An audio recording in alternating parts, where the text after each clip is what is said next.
Welcome to the deep dive. Thanks for tuning in. Today we're going to tackle, well, a pretty big cultural question, really. Why is it that intellectual life, things like science and philosophy, often seems to pull people away from belief in God? It's definitely a strong narrative out there, almost an assumption, isn't it, that knowledge and faith are somehow opposed. And for this deep dive, our source material comes from excerpts of a dialogue with John Lennox. He's the Oxford mathematician and Christian apologist, and he pushes back against this very idea. Exactly. So our plan is to unpack these sources together with you. We want to pull out the key ideas from Lennox's perspective, look at this whole intersection of faith, reason, and importantly, how we actually discuss these things. Think of it as us exploring the material alongside you. Okay, so let's start right there with that core idea. Is being an intellectual basically the same as being an atheist? Lennox argues no, not necessarily. And he points to a few things in the sources that he believes create this impression, even if it's not, fundamentally true. Right. And what's interesting is how he looks at external factors like media bias. He suggests atheist voices often get more airtime, more prominence in these big intellectual debates, which can make it look like that's the default stance among thinkers, sort of pushing theistic views to the margins, at least in the public eye. That definitely shapes perception. And then there's the whole new atheism movement that gained traction. Figures like Richard Dawkins, Christopher Hitchens, they became really visible, especially Lennox notes after 9/11. Yeah, that was a key moment. And Lennox's point in the material is that this movement was quite effective at painting religion broadly, not just specific examples as, well, fundamentally anti-intellectual. Yeah. Dangerous. Right. They really push that angle hard. And connected to that, Lennox critiques this concept he labels scientism. What exactly does he mean by that, based on the sources? Scientism, as he lays it out, is essentially the belief that science is the only valid way to find truth. Like, if science can't prove it, it's not real knowledge. Okay, and this is where he brings in a pretty sharp logical critique, isn't it? Yes, exactly. He points out that the very statement, science is the only way to truth, isn't actually a scientific statement. Ah, right. You can't pop it in a test tube or run an experiment on it. Precisely. So his argument is, if you follow its own logic, the claim refutes itself. If scientism were true, you couldn't even state the principle of scientism because that statement itself doesn't come from science. That's quite the philosophical judo move there. It really undermines that claim of science being the only path. It does. It challenges that exclusivity. Now, Lennox also sort of zooms out historically, touching on the Enlightenment's role in all this. Yeah, the Enlightenment is obviously huge. Right. It championed reason, individual rights, challenged old authorities, all incredibly important. But Lennox suggests, based on the dialogue, that while promoting reason, it sometimes fostered a kind of skepticism that could just dismiss faith traditions wholesale, rather than engaging with them critically, but, fairly. And he makes this interesting point about modern secularism sometimes being a bit selective in what it inherits from the Enlightenment. How so? Well, it embraces the reason and liberty aspects, which is great, but maybe overlooks or downplays some of the negative outcomes that also arose from Enlightenment thinking, like utopian ideologies, purely reason-based, that ended up leading to, well, terrible violence when detached from other moral frameworks. That's a complex point. It shows history isn't simple, and we do tend to cherry pick, don't we? We do. Now, shifting gears slightly, the source material shows Lennox doesn't avoid the tough stuff about religion itself. He confronts the history of scandals, violence, things linked to religious institutions. He even mentions Ireland specifically. Which is crucial, right? You can't just ignore those failures.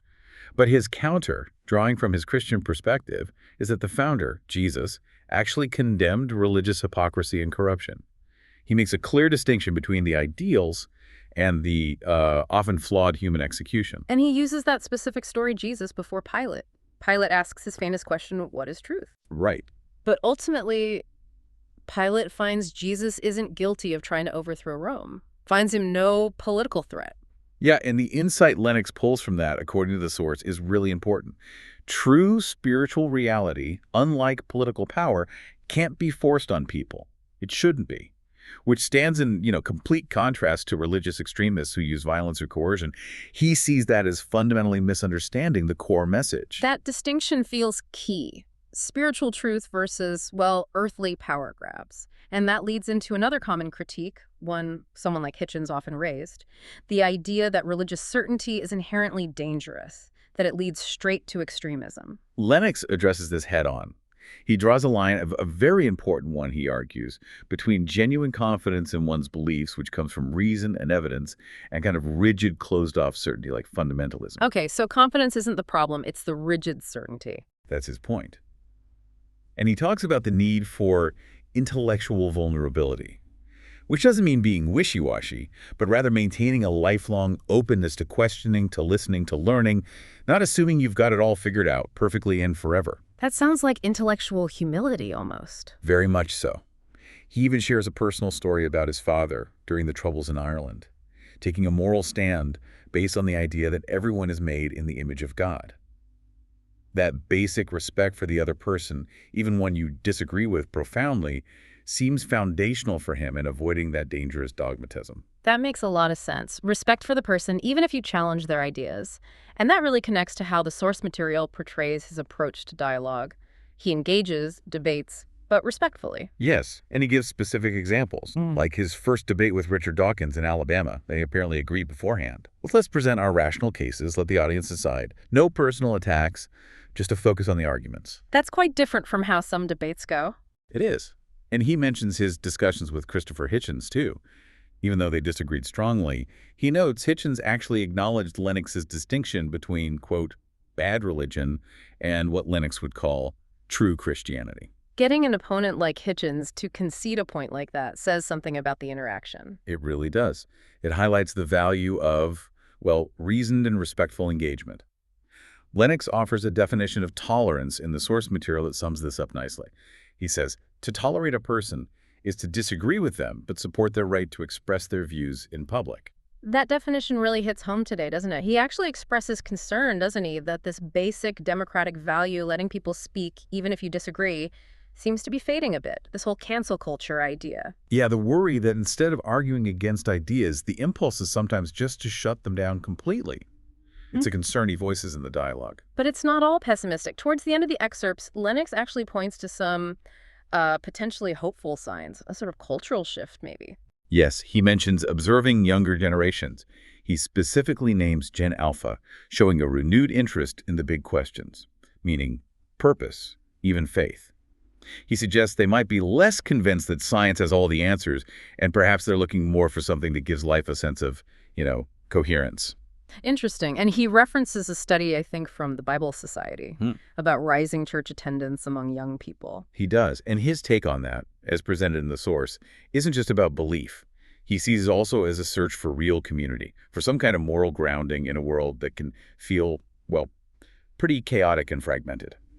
So if we sort of pull all these threads together from the source material, Lennox is essentially making a case for the intellectual credibility of Christianity while directly challenging that automatic link between smarts and atheism. Exactly. And the dialogue really sits at these crossroads. Philosophy of science meets theology, secular trends meet this underlying spiritual hunger, questions of truth versus power, and that critical difference between humble confidence and rigid certainty. And I think beyond the arguments themselves, the way Lennox engages, as shown in the sources that focus on reason, respect, distinguishing ideas from people, that's also a major takeaway. Absolutely. It's a model for how to handle deep disagreements constructively. Yeah. You can strongly disagree without being, well, disagreeable. Yeah, precisely.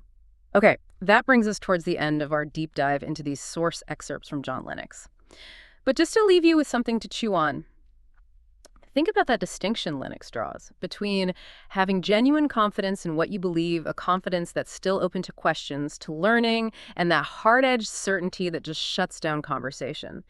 How might cultivating more of that intellectual vulnerability, as he calls it, change how you engage? Not just with ideas you disagree with, but maybe even how you hold and explore the beliefs you already have. Something to ponder.